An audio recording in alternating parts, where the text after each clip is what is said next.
Welcome to Aboriginal Art in America, a podcast where each week we spend a few minutes with a work by an Indigenous Australian artist. Last week, we were introduced to the Boomalli Artist Collective, which was founded in Sydney in 1987. You might remember that one of the curators, Emmy Monahan, told us, we had no idea how we were going to encapsulate these 10 artists into one exhibition because they've had really diverse careers afterwards, and they also have very different styles. So we were trying to figure out how to consolidate all of that into one single exhibition. So that's what we're going to talk about today. How these curators went about assembling and displaying this new exhibit. And I also like those two together.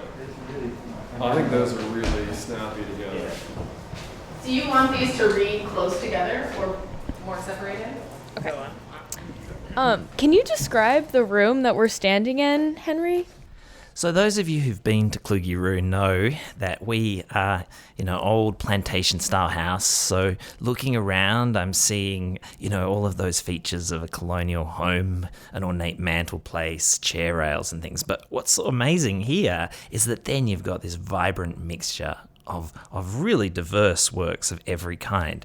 Anchoring the center of the room is the floor-to-ceiling black and gold shimmering fabric, this long ream of fabric depicting these fantastic designs that would have traditionally been burnt onto a possum skin cloak. And this work's by Euphemia Bostock, who was the elder of the group, right? She was the senior member, the person they all looked up to for cultural guidance. And she's done something here that's marrying this new tradition of screen printing, and it's on fabric, but it's bringing together all of these designs that come from a very ancient southeastern Australian tradition. And it's just kind of glam, right? Like, it's sparkly and gold and awesome.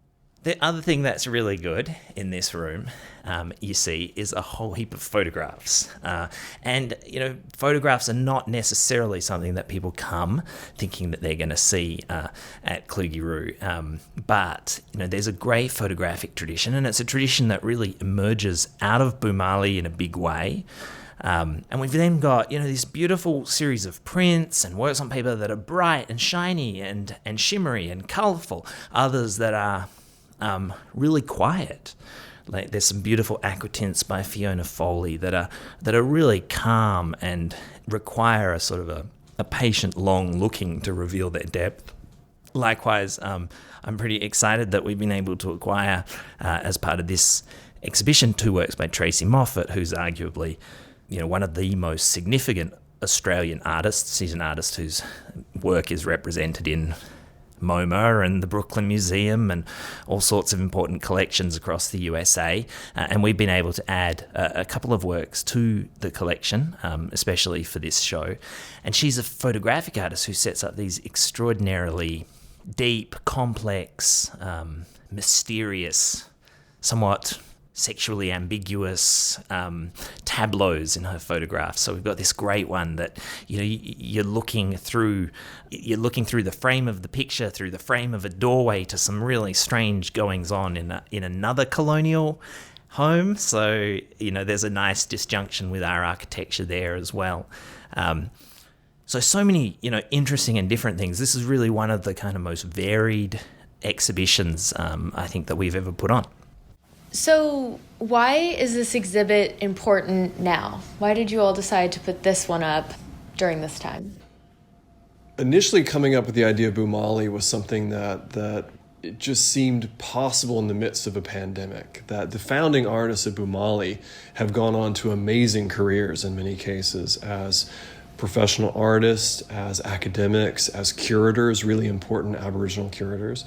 And they were willing to join us on Zoom, which was great. And so it was possible at the moment. But I think for those of us who've now kind of learned about this, my feeling is that it's as relevant as any exhibition could be because of what we would now call intersectionality.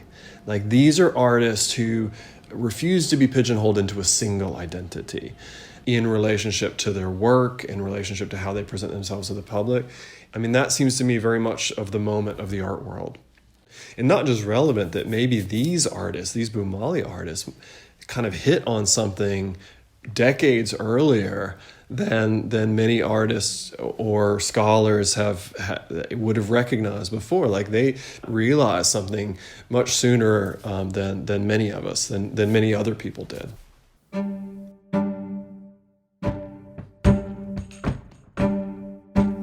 If this episode piqued your interest, you can visit the exhibit for free with a reservation at kluge-ru.org.